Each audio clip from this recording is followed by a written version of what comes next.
Hello, listeners, and welcome back to the cold, unfeeling expanse of space. Goblets and Gays have returned to the world of Alien using Free League Press's incredible Alien RPG with this, the second season of Mother May I. My name is Farris, I use she, her pronouns, and I am honored to be back as your game mother. This is episode 2, A Continuous Scream. So now let's reacquaint ourselves with the intrepid remaining crew of the Medea. Hi, I am Aubrey, and I will be playing Dr. Darcy Langley, and we both use she, her pronouns. Hi, y'all. I'm Alyssa. My pronouns are they, them, and I'm playing Mercy Fairweather, who uses she, her pronouns. Hello, my name is Aki, and I will be playing Dr. Matilda Fernandez. We both use she, her pronouns. And I am Tick. I use he, she, they pronouns, and I will be playing the most important part of this group, Cosmopolitan, the wonderful tuxedo cat who will be joining you on your journey. Perhaps when distant people on other planets pick up some wavelength of ours, all they hear is a continuous scream. Iris Murdoch. Signal satellite mystery answered! RSS Medea returns with shocking results! When the Institute of Research and Space Exploration, URSA, sent the RSS Medea to investigate the so-called signal satellite, many did not expect the research venture to bear fruit. But only 24 cycles after arriving at the asteroid classified as Argo Y369, the crew of the RSS Medea made a shocking discovery. Trapped within the asteroid itself, a long-lost ship. USCC Amekinos, a Weyland-Yutani shipping vessel that went missing over 20 years ago, is probably not a ship you've ever heard of. When contact was lost during an asteroid storm, most chalked it up to another warning of the dangers of space travel. That is, until the RSS Medea found it. It was a real shock, said Officer Mercy Fairweather, the communications officer of the Medea. As scientists, we try to keep an open mind for possibilities, but none of us expected this. The crew boarded the ship for answers and uncovered a terrible tragedy. It wasn't meteors that befell the Amekinos, but internal strife. Medea ship medic Dr. Darcy Langley had this to say. NDD, neurological distortion disorder, is a serious and dangerous condition, the effects of which can cause paranoia, psychosis, and aggression. I'm sorry to say, it appears to have affected the crew of the Amekinos so strongly they turned on each other. A tragic end to an intriguing mystery. The Amekinos' crew remains were recovered, as well as their cargo, which were all placed in the care of Weyland-Yutani. As for the crew of the Medea, they're safe home again, with the gratitude of Weyland-Yutani. The ship's leading science officer, Dr. Matilda Fernandez, is using the experience to uncover the secrets behind further mysteries. Life-changing experience that was. As a scientist, I'm always looking to the unknown, but now I want to find specific unknowns and make them known. We wish her luck in her endeavors. Mercy, you close the article. You don't usually get messages. Occasionally, your girlfriend replies to you in a stilted sort of way, but communication is so locked down on this station, whoever sent you this article must have worked very hard to do so. It's dated recently, which is interesting, considering it's been 2 years since the Medea returned from the Outer Rim. Whoever the reporter interviewed, you're confident it wasn't any member of the Medea. At least none of the original Flesh and Blood members. Mercy, it's been a while since we've seen you. How have you changed? What do you look like? Mercy's hair has grown out a little bit. Still the sort of dyed light brown. I don't think she bothers pulling up hyper professionally anymore. It's just in a sort of loose ponytail. But she wears the same white cat-eye glasses, the same red lipstick, red nail polish. Now that there are other corporate agents on the ship, I think that Mercy has gotten a little stricter in her appearance. I think that she sort of tabs out of the article and pulls up the contract that has been signed with Waylon Yutani.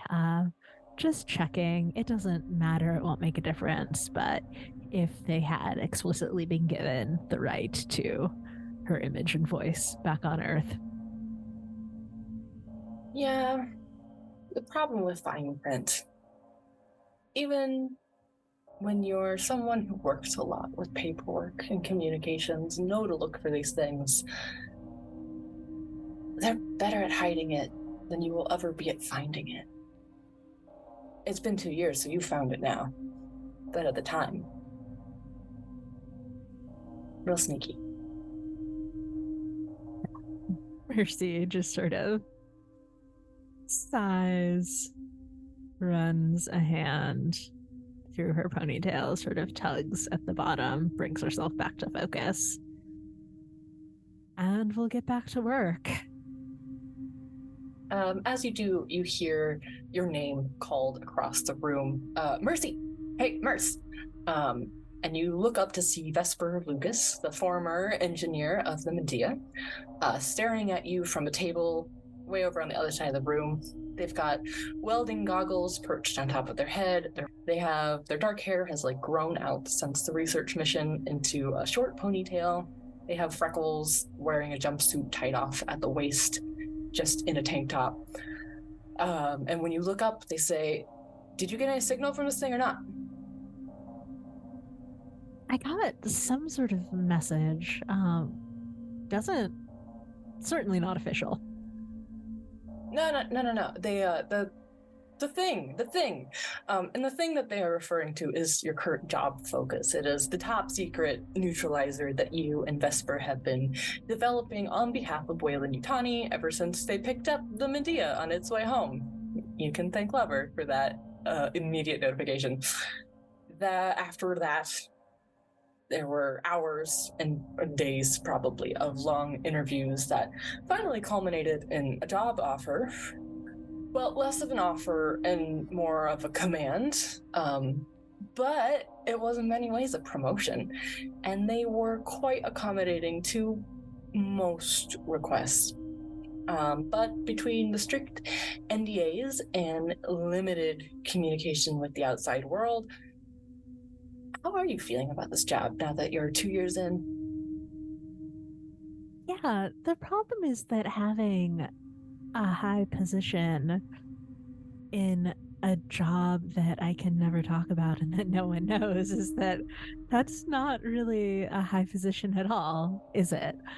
So I think that Mercy is feeling somewhat disenchanted with her work at Waylon Yutani. I mean, I did so much for them. I willingly worked with this double that they made of me without my consent or knowledge. I got them what they wanted, and now I'm stuck in this station working on these neutralizers that, I mean, I'm a communications officer, I'm not a scientist. Which is very true. The actual build process of the neutralizer has been largely in Vesper's hands, but you have been working on the control link that sends the signal to the neutralizer, which is kind of an important component of the thing. Without that, there's not a lot of point in it. It doesn't really work. And it looks like Vesper has just turned on the newest prototype and is checking to see if you're getting the signal that they're connected to the button. Yeah, am I getting the signal? Yeah, I think you are. Yeah, looks good, Vesper. It's working.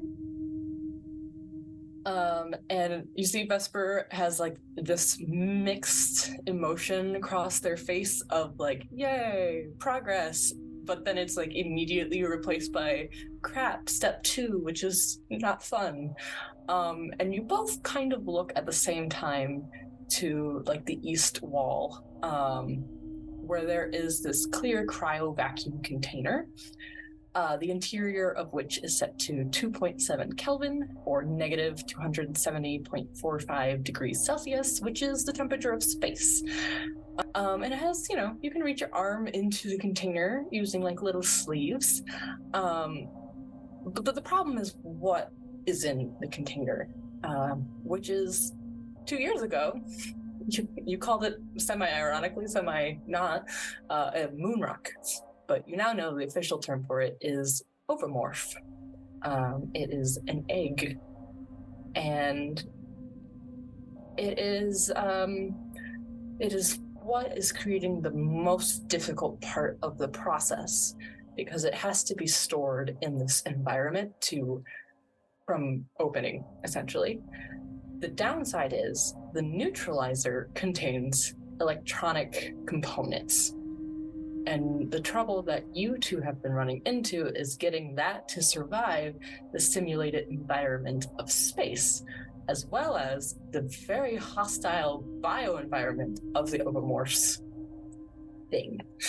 That has been the biggest challenge, perhaps more so than the company's goals for this whole design, which is implanting in the ovomorph and getting it to remain part of the organism through all of its stages. Vesper looks at you once you confirm the signal, and then goes, "I'll rock, paper, scissors you. I'm not volunteering." Oh, absolutely. And Mercy sticks out her hand. Mm-hmm. And Vesper does rock, paper, scissors, just... I picked scissors. What did you pick? I picked rock because people tend to pick scissors. Hey, good job. Which means Vesper is the one who's going to have to put the neutralizer in. I'm gonna have you take a stress die as you watch Vesper approach the little box and stick their arms in. There's like a little double door situation to get the neutralizer into the actual container. Because you, by now, 2 years by now, know quite a lot about how these things work. And you know that every time you do this process, there's always a chance that it might wake up anyway. And if it does, no matter what the reassurances of the company may be, you're not convinced that they'll be enough to keep the little ovomorph inside the box if it wakes up. Or rather, the ovomorph's baby. Do you do anything as Vesper is doing this process? I mean, do we have like a procedure or a process for if it does sort of hatch? Yeah, there's like a lockdown procedure that you can do. Generally speaking, you know now, not from experience, just from warnings, that whoever is interacting with it, gonna die. However, you're probably gonna be fine, and so after that, it's just a matter of getting that person into containment, into like a quarantine, and then someone somewhere does something, and that person would just never be seen again, and you have a funeral later. That's the extent of the procedure for that. Yeah, no, that seems right. Yeah. I think that Mercy just sort of stands behind Vesper a little bit over their shoulder, watching, comms at the ready if they have to call for lockdown. And you see Vesper is sweating just a little bit, but manages to complete the implanting process without awakening the egg, which is great. And they pull back and walk off the little like sleeve compartments, because that is a very obvious weak point in the container. And then just kind of like have like a whole like sit back, leaning against the table, like hand on their chest kind of thing, like we can hit the button, send it back, hit the button. And there's a button that you hit and the whole container just disappears to the floor. Yeah, Mercy hits the button and sort of clasps Vesper's shoulder, says, well, that's today's work done, right? Oh, yeah. Absolutely not doing anything else after this. I just refuse.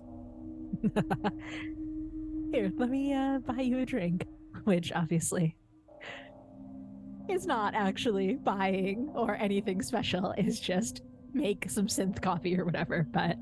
I will take anything. I appreciate it.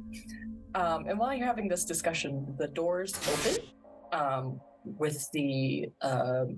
once the egg leaves, and you see Dinah Sharkovsky walk into the room. Though behind her back, a lot of people call her the Shark. You actually have no idea what her job is, except for that she's the one who comes to see how your work is coming along, and that other people seem to both dislike her and also have like a healthy level of like respect/fear for her. But she is a pale woman in like the world's crispest suit, like perfectly pressed button-up shirt, fully buttoned to the top, black suit coat. She is the only person who wears heels on the entire station. She has light hair that is pulled back into like the world's severest high ponytail. Never has a flyaway. It's impressive. She doesn't even seem to use product on her hair. Her hair just obeys her whims. And just has this very like sharp gaze and commanding presence. And she walks in and gives you both a nod and then says, Officer Fairweather, I've come to check your progress.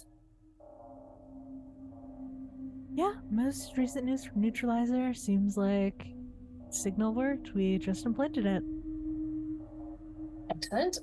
And what would you call your efficacy rate at this stage? This is your 18th prototype, correct? Correct, and we've had how many successes, Farris? You probably have about a 75% efficacy rate. It gets higher the later the stage that the neutralizer is implanted into, but the actual efficacy rate from Ovomorph to stage 5 is about 75%, which is pretty great, actually. Yeah, I was gonna say. Around 75% all told. Obviously, it works better the later we can do the implantations. And how do you feel about the work that you have completed? Can I vibe check to see what answer she wants? Yeah, totally. Why don't you give me like we're gonna say manipulation. Or observation. Either one. Take your pick. That is 2 successes. 2 successes. Which one did you go with? I went with manipulation. I think it's also interesting that you're not technically an officer anymore because you have a completely different job and you're not stationed on a ship that has a communications officer. I mean, the station has one, it's just not you. But she always calls you Officer Fairweather. And I think you're never quite sure why, like what she means by that. But you can take it however you like.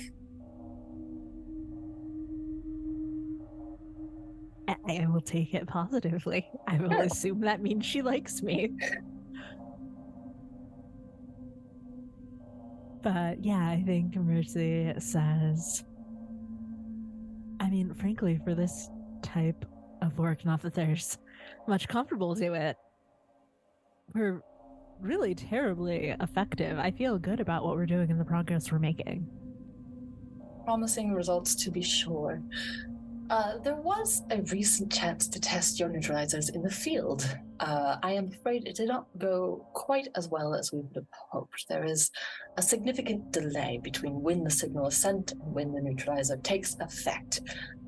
As you can imagine, a delay of any amount of seconds is a hair too long given the circumstances we will be working under with them. Something to consider for the next prototype to improve upon. Do you have an exact timing of how long? I'm afraid not an exact timing, but we have a close estimate based off of security footage and witnesses at the time. I would put it at about 3.5 seconds. Would it be possible for us to look at that security footage? And I think that Mercy sort of gestures Vesper over because Mercy is not actually a scientist and she's just sort of talking out of her ass here. Oh, yeah, totally. But she'll say, like, if we could watch the delay, see how far the receiver was from the kill switch, it might be useful in our studies. And Vesper totally comes to like stand next to you and like nod a lot, like absolutely. Not in like a I don't know what you're talking about kind of way, but like they're a little too intimidated by Dinah Shark to actually say anything. Like they never talk to her. And you see Dinah give a nod, like a thoughtful, thinking it through kind of nod, and then say, "I think that can be arranged. Let me have a conversation with some of the higher-ups and see what I can do about that." As it is, as a bit of a heads up, your compatriots will be advancing their tests to the next stage soon, and I would like to see your work on par with theirs, and ready to advance alongside it.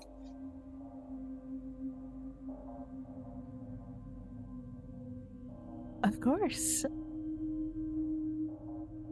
And I think sort of riding the high of feeling a little bit of approval from Dinah, Mercy goes ahead and pushes slightly that old corporate instinct and says, I mean, if our funding was equal to theirs, then of course we'd be able to push along at a faster rate if our resources were slightly higher here. Is there something that you're lacking in your research? Because if there is, you need only say the word.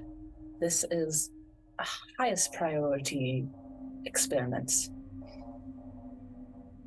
One cannot succeed without the other. They go hand in hand. And one might argue that this component is, in fact, more important than what your compatriots are working on. So if there is anything you lack, simply said. Is there... So all I can think of is the fact that Vesper and also Mercy, when she has to do it, absolutely freak the fuck out when they have to do the implants by hand, because it is like oh yeah, if this goes wrong, you just sort of die. Sure. So I think that Mercy will say just, the human error intrinsic in the implantation, I think it would work better if we could roboticize that process. Yes, I can see how that might be useful. I'll see what can be done. And I will add it to the list. And like she pulls open her suit coat, pulls out like the slimmest like pad that you've ever seen, like a D-pad. It is sleek, it is smooth, it is top of the line. You've literally never seen it on market. It's like, it looks like an early iPad, right? Very out of touch with the usual technology, by which I mean it is like ahead of the curve. And she makes like a couple quick notes on it with like one hand, like just easiest typing, and then puts it away. And then starts to leave. But before she exits, she looks back at you and then says, as a point of curiosity, is it theoretically possible to set the neutralizers to incapacitate the specimens rather than neutralizing them? I think Mercy looks over to Vesper and sort of gestures them over, knowing that Vesper does not feel comfortable actually speaking. So Mercy doesn't have an answer and Vesper doesn't have the confidence, so they will confer for a second. What does Vesper think? Vesper's kind of like, I mean, yeah, Probably, but like, why take the risk? Because if you downsize it to that level of incapacitation over neutralization, right, then you run the risk of it not putting it down at all. And consider what's out there. Why would you want that, right? Like, why would you want that? That sounds so bad. Yeah, Mercy sort of nod and pat them on the shoulder again and say to Dinah, given our current efficacy rate, it doesn't seem wisest to attempt to lower the sort of effectiveness. Once we're fully confident, once we have 100% success, I think that could be a angle for study, but at this point we're not quite ready to do that yet. Understood. Put it on your back burner when you have a chance to perhaps explore a little more.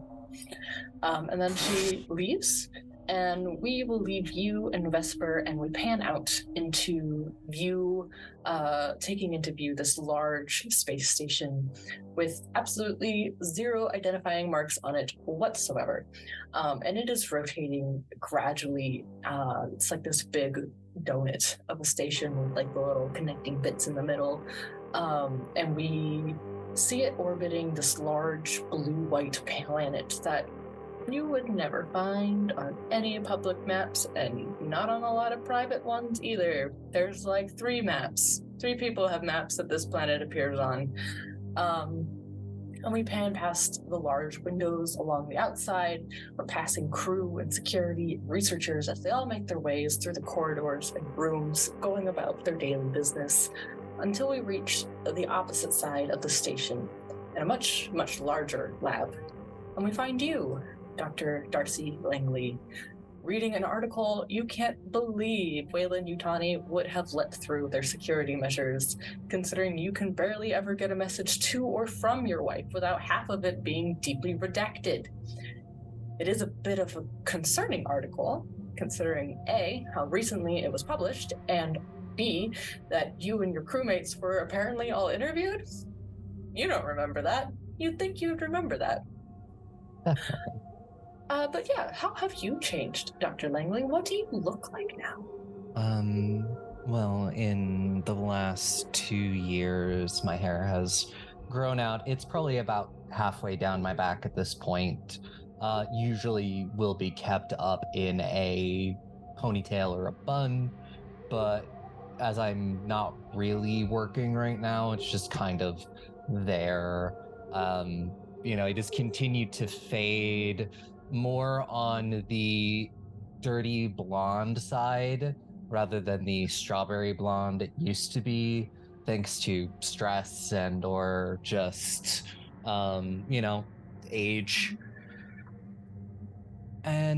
But other than that, I've actually been taking pretty good care of myself. Like I had a very good workout routine, when on like the Medea, and I've just kind of kept it up because there's a lot of times where there's nothing to do, and if I let myself do nothing, I kind of start to spiral. And so I spend a lot of time working out, reading, running simulations of things. So I'm probably in the best shape of my life. But wearing, just comfortable clothes. Lab coat is draped over the back of my chair as I sort of look over my work for the day. Yeah, in front of you, you have statistics on your most recent experiments, ones you were, let's be frank for a minute here, strongly coerced into doing in the first place. You would, I imagine, much prefer to be home with your wife and daughter. She's doing well, by the way. But Weyland-Yutani and their infinite wisdom saw fit to divert you here. You didn't even work for them in the first place. Now exactly. You do. They wanted you to try to alter the biochemistry of stage 1 and 2 xenomorphs into better survivability for the hosts. This has been mostly negative results, as you might imagine, though you have gotten it to a 30% survival rate in pigs, which is the largest organism that you have tested with. And honestly, impressive considering what you're working with. Probably also a tad uncomfortable, do you think? Science, for science's sake, usually doesn't require scientists under, let's call it, strong persuasion. Yeah, that's generally not a thing. And especially, like, this is not even my wheelhouse. I'm a surgeon, you know? Like... Oh, you've done a lot of surgery. Yeah, do a lot of surgery, and yeah, it was probably I'd be more fit to removing said parasite. Possibly. I'd probably have better bets of just straight up removing it once somebody's been infected, but yeah, not so lucky at that part.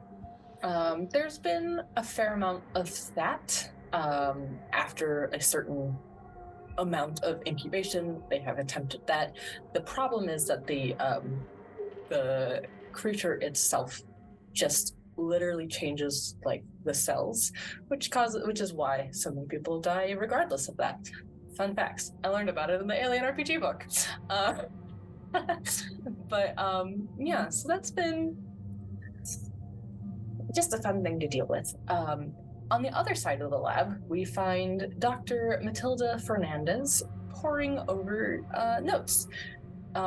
Your journey to the station was a little more circuitous than it was for the others, considering the time you had to spend in a Wayland-Yutani private hospital before they could even make you a job offer, because things went badly for you. And you have a bit of a different job than Mercy and Vesper, though some may argue it is even more dangerous kind of research. They all deal mostly with the ovomorphs, the first stage of the xenomorphs. You deal with what comes after that, specifically the transition between stage 3 and stage 4, and the results of Dr. Langley's work, which is to say, what kind of hosts produce what kind of xenomorphs, and how much can those results be influenced? In many ways, this is probably your dream job, getting to study the subject of your PhD up close as much as you want for as long as you want. And of course, the company has taken all the precautions, utmost precautions, the most precautions. Like, there is a reason for all the secrecy, all the lack of communication with the outside galaxy, for even being on a station in space in the first place. It limits the consequences, it limits the collateral should things go awry. But it has been 2 years of working with live xenomorphs at all stages, and while you would never be careless, your face is a constant reminder of caution. It is easier to be relaxed, I would say. But how have you changed, Matilda? What do you look like? So as a fun and fresh reminder, Matilda Fernandez is a Goan Indian woman with short, curly, dark brown hair and a medium brown skin. Truthfully, the hair length has been maintained relatively well. It's still short, still curly, still dark, and it's just kind of like, it's long enough where you can do that sexy like pullback with your hands and just run it all the way back. And if you put like a hairband on, all your hair is out of the way. But the minute you take that shit off, you look like you belong on the cover of a romance novel. It's like that perfect hair length, and she's very keen on keeping it that way because she knows she looks good. Otherwise, she has one good eye now, and on the other side, it is this black eye patch that it goes over where her right eye used to be. She's got some deep tissue scarring on that side of the face where it's like, clearly there has been a couple of skin graft jobs, but acid plus a puncture wound plus other general gashing is just, I think the acid burns is what really is fucking her, over all of this, which she low-key finds fascinating. It took a long time of prodding and nagging to keep Matilda away from her own face. But has she used that as studying material? Absolutely. It's kind of hard not to. Otherwise, Matilda used to also wear glasses, by the way. Now it's just one contact in one eye because there's no point in glasses anymore. She wears comfortable neutral color clothing, her white lab coat, and is often seen wearing quirky earrings. Like one day it's slices of pizza, the next day it's like those really big fluffy dice that people used to put on their car. Like it's just very, very odd earrings. She also has usually her personal tablet in one hand and cat toys in the other. She kind of just always travels with both. Yeah. Matilda also is important to note has many other scars of the same variety, and she does dress a bit modestly, just more so for the sake of so people will stop staring at her. She herself doesn't seem to be too bothered by the way she looks right now. It's more so of like, Jesus, just take a picture already. One of those things. Sure, for sure. Speaking of cat toys, there is one last member of the Medea who is still with us, shall we say. I can't say rest in peace, Joseph, because technically Joseph did not die. Joseph is an android. Say, like, Joseph's probably still out there, like, semi-conscious, which is terrible. It's fine. He was an android. Abandoned by his crew. I'm sure he's fine. But who, as you're working on these notes, Matilda, a cat jumps up. Tick, would you like to describe, Cosmo? It is I. A little cat paw lands right in front of your papers and like the corner of it. You know, like when you're writing something, a cat paw just lands there elegantly. And I am there, a beautiful and adorable tuxedo cat with a wonderful little bowler hat that makes him oh so spiffy and a wonderful collar. And that collar kind of buzzes to life for a second and says, Dr. Mom, Dr. Mom, Dr. Mom. Yeah, what is it? And I will just sit on your papers. I offer you light scritches to see what you might want. Yes. I continue to give you scritches. And I will receive the scratches I also deserve for all of the work that I do on this, because everyone has their own titles, but I'm the most important, you know? I'm here to be cute. Yes. I give you, I want to say an adequate amount of love. So, if you like turn, like you roll over, like how cats do, I'll try and see if you want it on your tummy or not. But like, if you start, excuse me, I don't know, if you start getting too frantic, I might stop because you're technically on. I'm assuming you're on like the desk. I am directly on your workspace. I will leave when I have an adequate amount of squitches, but that is, once I've received an adequate amount, I will get off your paperwork. Darcy, do you tell Matilda about the article you received? I think I do at one point, because I think Matilda is really the only one of the crew I interact with regularly.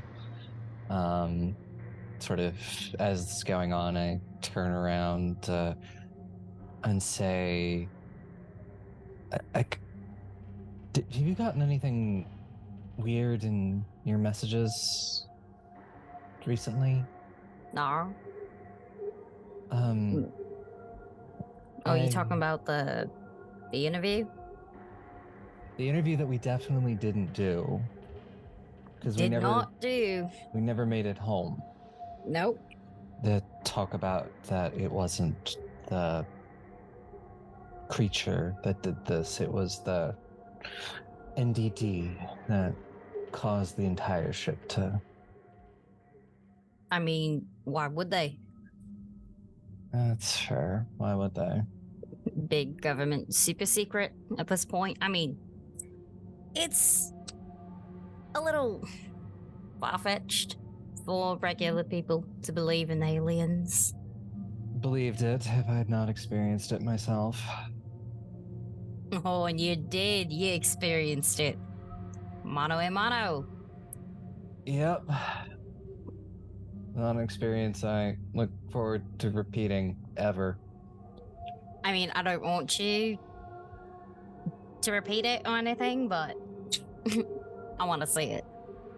I thought it almost won, but oh well. Definitely not mentioning the fact that I definitely used Matilda as a shield at one point against the alien. Never mentioned that. I saw Never. the security recordings. It's no big deal. It's been, what, 2 years now? Unput onto the bridge. I don't care. You did what you did to survive. I mean, I lived. For the most part, we all made it.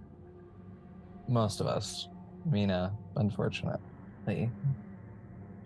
Oh, you mean the captain? Yeah, the captain as well. My guy will be missed. Yeah. I'm sure he's out there cursing us somewhere. Does the fucker right. How you holding up? The interview must have been, not great on you. I mean, it's just thought by this time I'd be heading home. I promised Alice that it would only be the 2 years. So, and kids grow up so fast. Don't want to be gone for more of her childhood than I have to be. You all right about that? And I give Cosmo more scritches. They just go, well, for what it's worth, I really hope you get off this fucking rock. Yeah. Yeah, I hope that eventually they let us go home. The door to the lab opens. Since there's a light on the outside that indicates that you're not in the middle of any live experiments for obvious reasons. And you see Dinah Sharkovsky enter in one of her perfectly crisp suits. This is a woman who could probably will her wrinkles out of her suits by just glaring at them. But she enters and stops in the center of the room, like perfectly equidistant from both of your workstations. Like she measured it. And she says, "Doctors, my superiors have been reviewing your data, and we are very pleased with your results. They have greenlit the next stages. Dr. Fernandez, you are in fact being relocated planet-side to head up a new department." Oh. Well, shit. When? As soon as, not this rotation, but the next time the shipment comes, you will be leaving with the shipment, going down to the planet. Oh. So about 30 rotations? 30. Oh. That's pretty soon. But don't worry, your current work will, of course, be continued. It's being reassigned to a specially developed AI system, DEUSX, which will handle all of your research going forward. Langley, and says, "Dr. Langley, as for you, they have decided that your work is ready to move forward with human trials, so you will be staying on board to assist with those. And it's important for you to know, Darcy, because you would already know this, that was an avenue that they had sworn would never happen. Absolutely never going to do that. That's unethical." Darcy has "this is my surprised" face on. Yes. And Dinah says, "But the higher-ups are quite pleased with all of your efforts so far. You have made quite an impact on them, and we are looking forward to seeing what you come up with in the future. Now then, I have a few other things to take care of. As an FYI, there was a bit of a delay with the shuttle, so if there is anything you need to send off station, you probably have about a 2-hour window before it gets cleaned up and sent out. If you thought you had missed it, you haven't yet. And then she leaves. The second she is out of earshot, I would just like to just say, cheeky bitch. Shoot a look at the cat. Shake my head. I'm gonna look at you and say, what? Nothing, Cosmo. I'm gonna look you dead in the eyes. Snack. Yep, on it. I get you a what do you call it? I think I have actually a lot of enrichment toys for you, and that's why your brain's so fucking massive. I'm smarter than most civilians. Mm-hmm. And so your enrichment toys obviously have like food in it, and I've definitely like frozen it so it lasts longer. Which I don't know if you appreciate anymore. You know, I mean, you probably could because it's also a cold treat, and who knows how you regulate heat anymore in space. But you know, I get you a nice cold treat. That's also in a toy, so you can hopefully be occupied with that. So how are you feeling with this unexpected news? Matilda, I would say that you are far and above smart enough to know that whatever they're phrasing it as, this is their way of firing you without letting you go. You don't really, none of you really know what goes on the planet side. You know that there's some sort of, occasionally out the windows you'll get a glimpse of it and you'll be like, that looks like it might be a city down there. We're close enough to it in orbit that we can kind of make out like what might be a city. So like there's clearly civilization on this planet, but you don't know what Wayland Yutani's interests are with it or what they ship down there like every 30 rotations. You just know that there is a ship that comes from somewhere, goes to the planet, comes to you, drops off supplies, takes something from the station, goes back down. And that happens once every 30 rotations.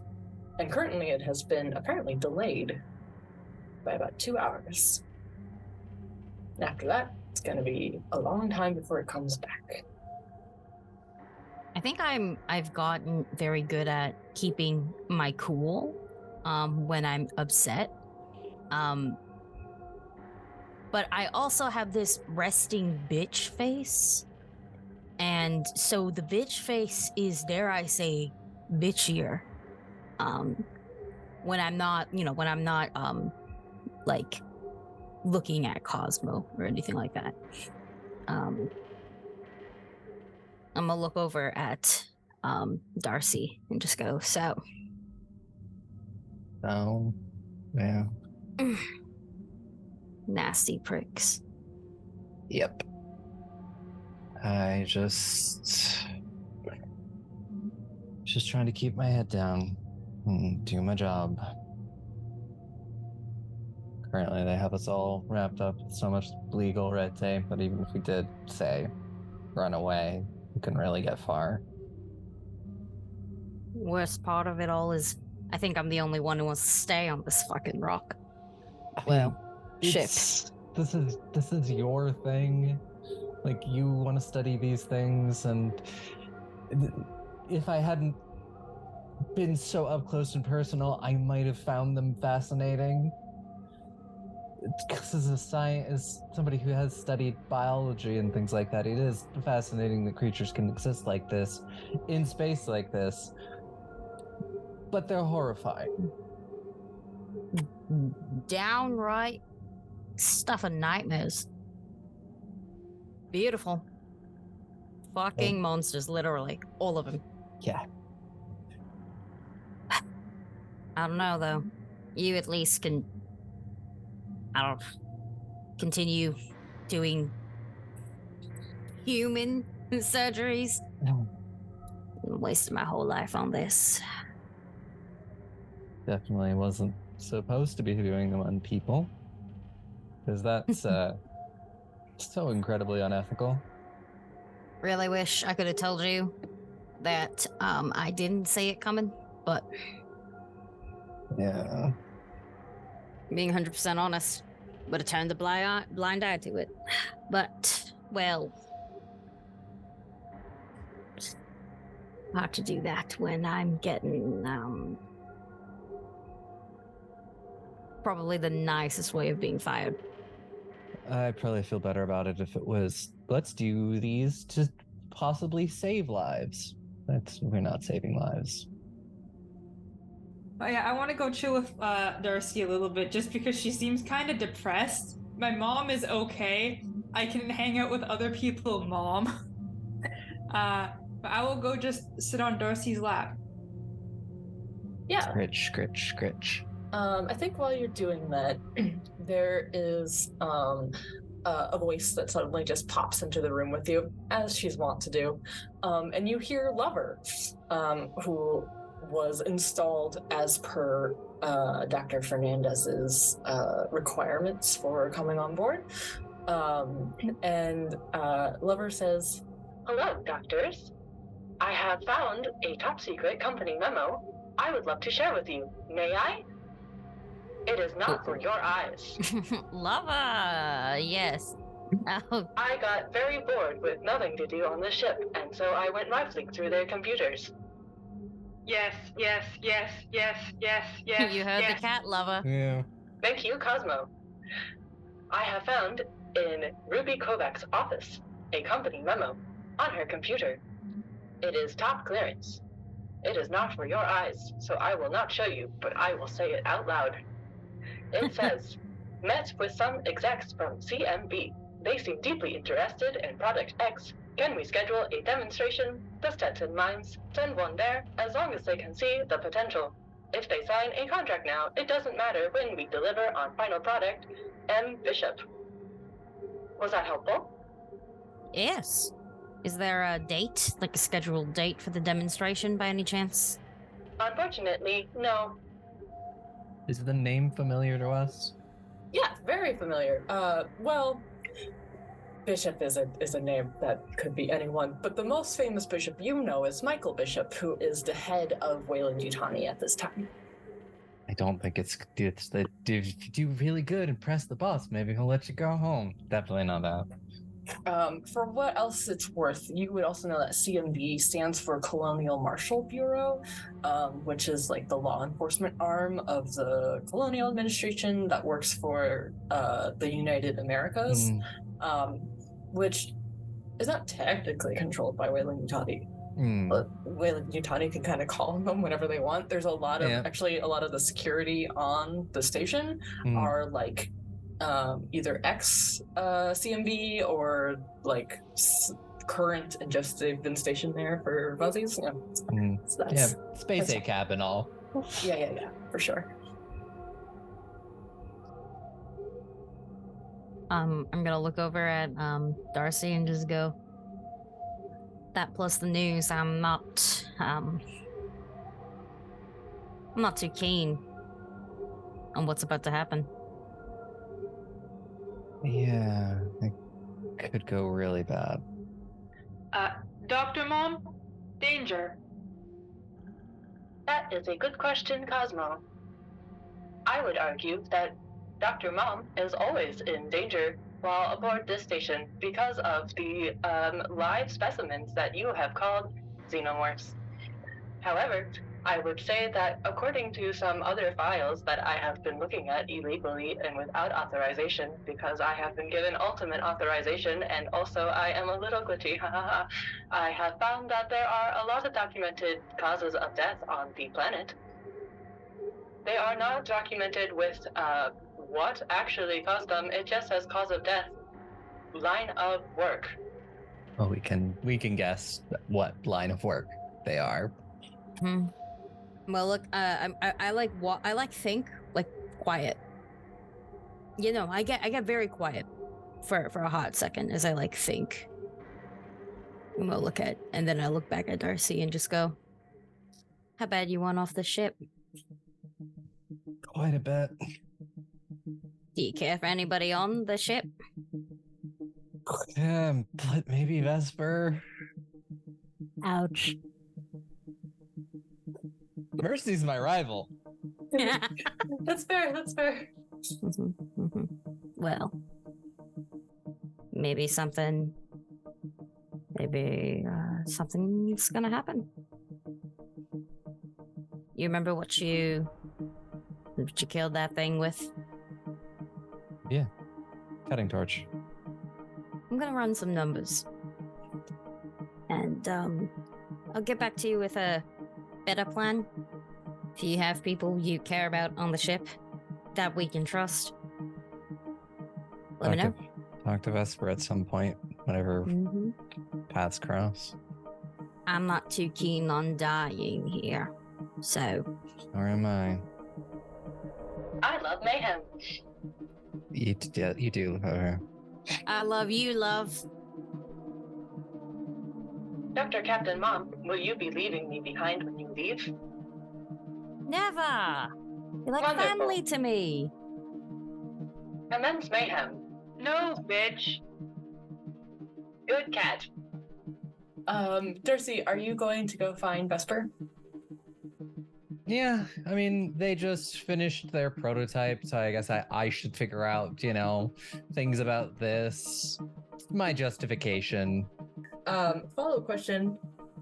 Do you intend to take the shuttle? It is the only ship that comes here. I think that's the idea. Do you intend to take it in the 2-hour window you have, or are you going to wait 30 rotations? Is it 2 hours today? 2 hours today. Out of character, the reason it's delayed is because someone died. Yeah. And they have to clean up the body and deal with the xenomorph. I'm gonna go to talk to Vesper about the prototype, and in that, I'm going to mention if you want to get out of here, we're leaving. Oh my gosh, are we really? I thought you people would never decide to leave. The shuttle, it's delayed. Okay. It's That's 2 weird. hours. It's a very small window. How'd you find out? Love her. You know what? She's growing on me. Yeah, I have to admit that I don't like too. when she snoops through my stuff, but she's growing on me. I mean, I like when she snoops through corporate stuff. That's cool. That's cool. Yeah, for sure. Mm-hmm. For sure. I just hope they don't catch her. What? What are they gonna do to an AI? Probably just nothing kind of bad in terms of she's kind of got a personality. But anyway, what are they gonna do to the people that she told about is more my concern. That's fair. That's why we're getting out of here. Matilda has the plan. I just thought I'd, let you know. Yeah. How many slots are there? I know you have beef with her, but I've been working with her for 2 years. And we're pretty good buddies at this point. We play war all the time and slapjack. The question is, will Mercy want to leave? I will test the waters. And if she doesn't want to leave, how likely do you think she is to sell us out for peanuts? I can be so subtle, okay? Okay. I swear, I can be subtle. I'll find out. Or you can find out. Whatever you want to do. I can find out. You can find out. If you can be subtle and not get us caught. I would never. I'll go be subtle. We're going to have a very subtle conversation about weather. And I'll find out if she's amenable to not being a total jerk and selling us out. she's different now. She would probably never, I mean, and it's like Flash Mercy, not terrifying second Mercy, but we will, anyway. Bye. And they give you finger guns and just go. And they're gonna go find Mercy. Yeah. Vesper is able to find Mercy, I think, in whatever the sort of kitchen dining area is, just looking at her pad. I think trying to figure out who sent her this article and how. Yeah. You're running into actually, you know what, for funsies, I'll let you roll for this, actually. I'll let you roll a Comtech to try to find out who sent you this article. My Comtech is decent. I am a Comtech boy. That is 2 successes. 2 successes, so you even get to stunt if you want. There's 2 that I think you would find appealing. Yes, and I am so curious about which one I should pick, but I think I will go for new or unexpected information. I think the answer itself is kind of new and unexpected information. It's a two-part answer. But you find out that the article was sent internally. So somebody on the station is the one who sent it to you. And because you stunted, I will even let you uncover that the exact location on the station was out of Dinah Sharkovsky's office. Interesting. Are there company folks who work specifically for Dinah, or does it seem like this would have been coming from Dinah herself? Like she got interns here? Or... I mean, a lot of... You have no idea what she does, but it does seem like most people report to her in some way, or at least they treat her with authority. So it makes sense that there might be like other people who would go in her office for things. And anyone who is technically minded enough to get past like the security locks on her door could conceivably get in her office and send something out from there. Or she could just be like a cool mom. Or she could be a cool mom. Okay. Yeah, I think that Mercy is sort of puzzling over this when Vesper seeks her out. Yeah.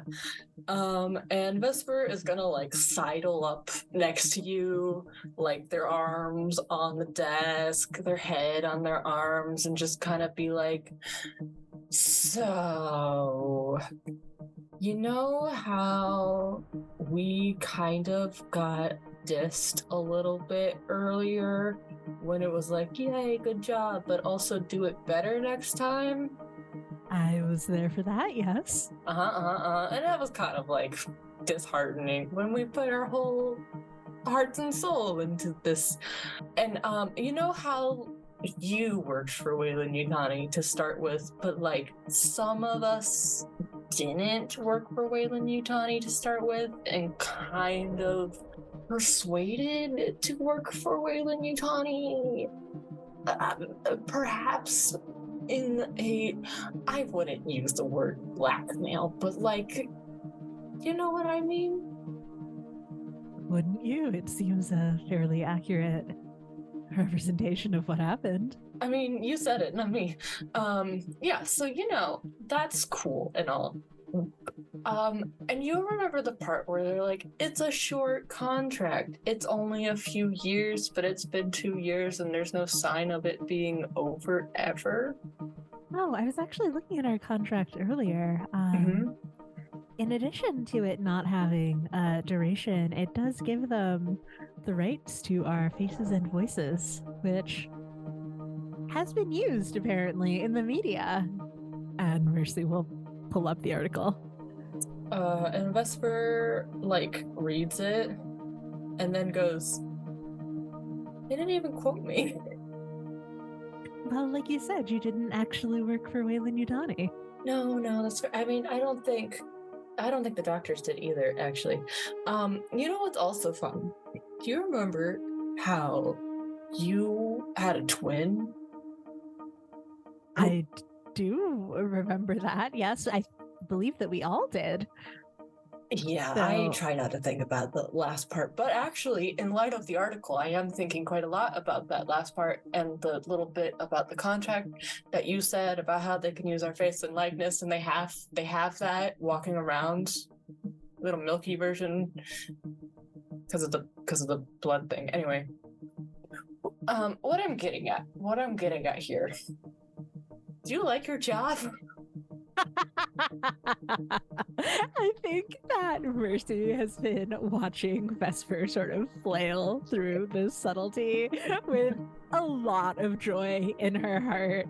Like, this is not good corporate espionage, but Mercy misses corporate espionage, and it's sort of like watching a child try to do it. So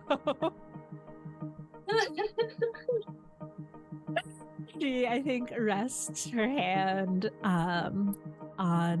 she rests her face in her hand, elbow on the table, and looks up at Vesper and smiles and says, "Why this sudden curiosity, Vesper? What's on your mind?" Well, okay, so I was thinking maybe we all deserve a little a break, you know? We've been here for 2 years. We haven't touched land in 2 years, and that kind of sucks. I would like the world to not be moving. Like that I can feel. You know, that's kind of disorienting. So I thought, what if we just took a little vacation? Like, I heard that the shuttle hasn't left yet. And what if we just took a little vacation? We don't have to ask off. We don't get paid vacation days anyway, so why bother asking off? And then we'll just sit down, and then, you know, if we don't like it, we can sit back. And, like, what are they gonna do? Fire us? Clearly they need us, or they would have picked any schmo, you know? I don't quite think this is the type of vacation we'd be able to come back from, Vesper. Well, I mean, would that be so bad? Okay, just wanted to make sure that... I mean, unless you really want to come back. Obviously, if you wanted to come back, then we would both come back. I'd come back with you. I wouldn't ask you to come back with me, and I think Mercy doesn't say it out loud, but she like shakes her head as a no, I do not want to come back. Cool. I mean, we deserve a little time off. We deserve a lot of time off. So yeah. Word has it that the shuttle was delayed by 2 hours. So if we wanted to go on vacation, we would have to do it quick. And maybe we're not the only ones who want to go on vacation? No, I imagine you heard. Wait, the shuttle was delayed by. Is that the field test that Dinah was talking about? Oh gosh. But she said it worked, right? She did say it worked. It was just delayed, right? It was just slow. Like it worked. Okay, it worked. Right. Okay, it worked. Anything that could possibly be on the station has one of those in it. Especially, yeah, because we just did the last one that wouldn't have had it. So we're fine. We're fine if there was any sort of additional field testing. 75% of the time works every time. Yeah. So who is it that you heard about this from? Lover? She just sometimes shows up and says things, and I don't ask for it. I don't ask to know these things. I didn't want to know. She just said some. You can't make her leave. She's in the speaker system. Dear sweet lover. Well, I appreciate that she's on our side. Imagine if she weren't. Right? I think about that sometimes, and it haunts me. Sometimes Sometimes I have dreams that she killed all those people on the Americanus.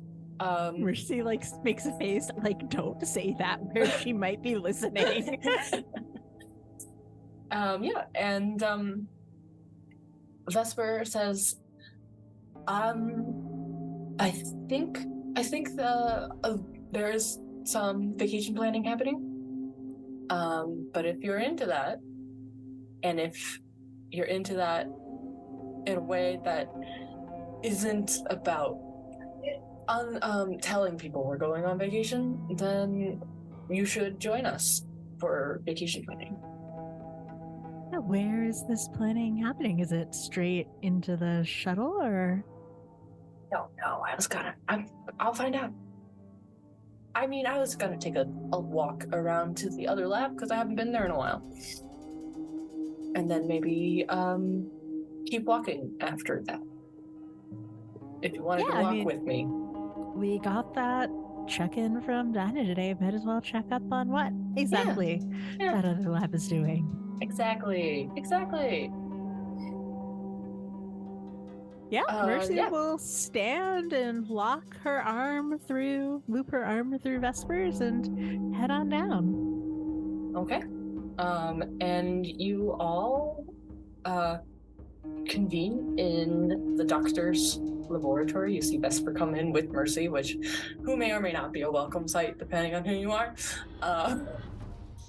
But the crew of Medea is properly reunited here. And you are working on your escape. And I think with that, we're going to end the episode here. Thank you for joining us in the cold of space. I hope it hasn't been too chilling yet. I have been your game mother. We have been Goblins and Gays. You can find us at Goblins and Gays all across the internet, including Twitch now. Keep an eye on the vents. You never really know what's lurking in them. Say goodbye, crew of the Medea. Bye, crew of the Medea. Bye, crew of Medea. Goodbye, crew of the Medea. Hope you live.